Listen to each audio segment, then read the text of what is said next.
Road Tube Station, 9 bucks, number 73 from Oxford Street. Hakuna Matata, see you there. The electromagnetic pulse takes a round trip to the opposite hemisphere and it bounces back. And making this long trip, the frequency components are spread out, so you get this downward falling tone.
Started as something that didn't have a name at the beginning, so nobody called it trance.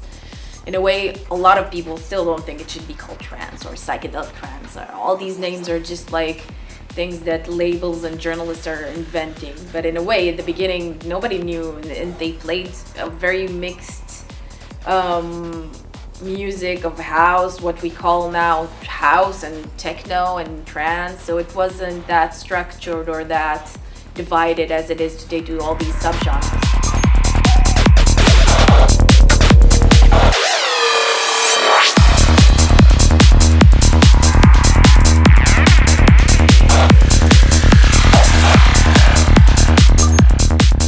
I think there's a natural evolution of music, which is in every music, so rock music, and then you have all these subdivisions of rock.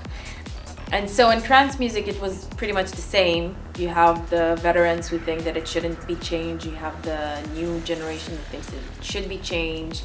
And then people are doing this kind of stuff. And then people are just saying, oh, but this is not trance. And I think that this is something that happens in most cultures. And I think it's a natural evolution.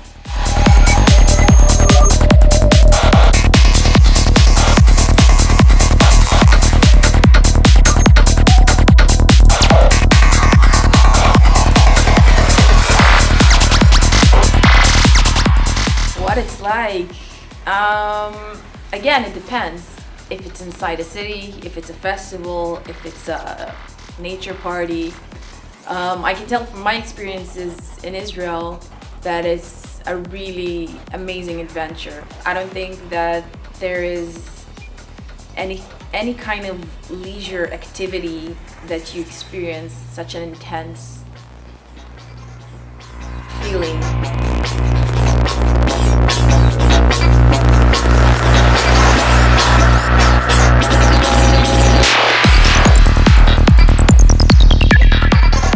Where else can you communicate with people in such a way? I mean, we're so numb already because we only communicate with our computers. So it's amazing that you can actually talk to people by dancing. I have so many friends that I met on the dance floor who are really good friends of mine, and it's only because we started I smiled at them, they smiled at me, then we started dancing, and I mean, it never happened to me anywhere else. And this kind of stuff, I think, is what makes this culture amazing.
I'm James Sprocket. Sprocket is my artist name. I got involved basically because I went to a psychedelic festival in, I think it was 2004 in Portugal. I went there and it just completely changed my life. I couldn't believe what I saw, what I experienced, all the people that I met, and just all the decoration and the atmosphere. And I came back and I just wanted to be a part of it. I was like, that's something I have to be part of, whether it's DJing or producing, however I could be a part of it. I thought I need to be there.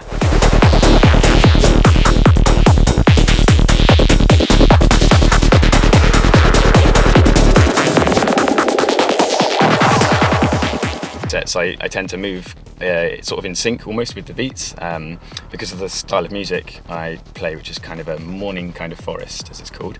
I like to have quite a lot of intricate rhythms and sort of make you sort of move backwards and forwards at slightly offbeat times and things, and that's what I find really makes a dance floor move quite a lot.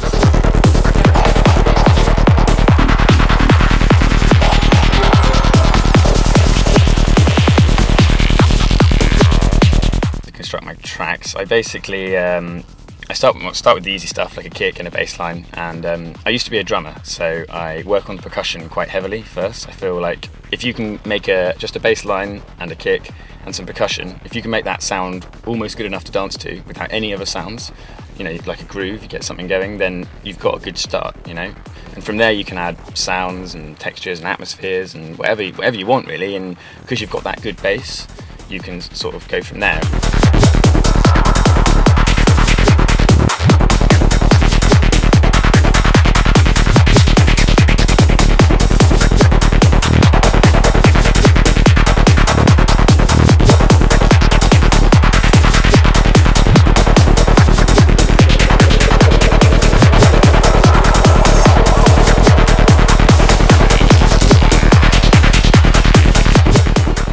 So yeah, when it comes to warehouses or parties in official venues, I prefer warehouses really, because I find that when you're in a club, even if you're doing everything you're supposed to do legally, you can still get a bit of harassment from some of the bouncers. You can feel watched and almost pushed around sometimes, and it's very rare you'll find a legal venue that feels relaxed like a warehouse does.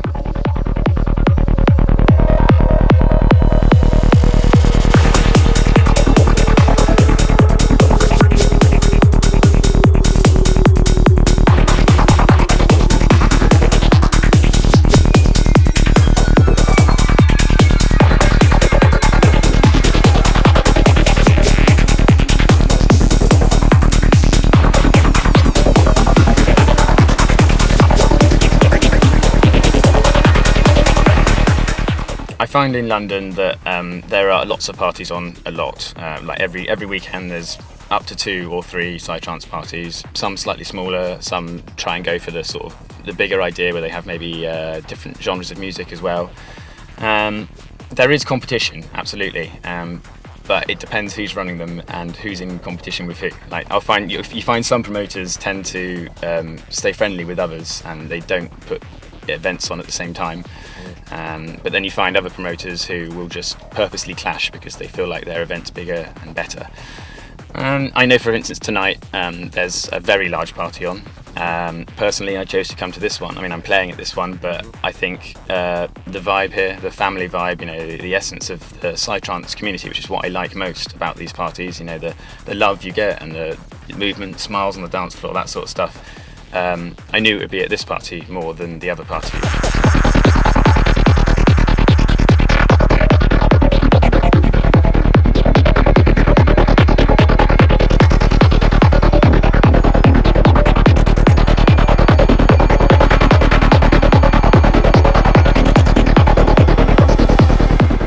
I'd say if I was going to sum it up in one sentence, Psytrance is about freedom and expression and love.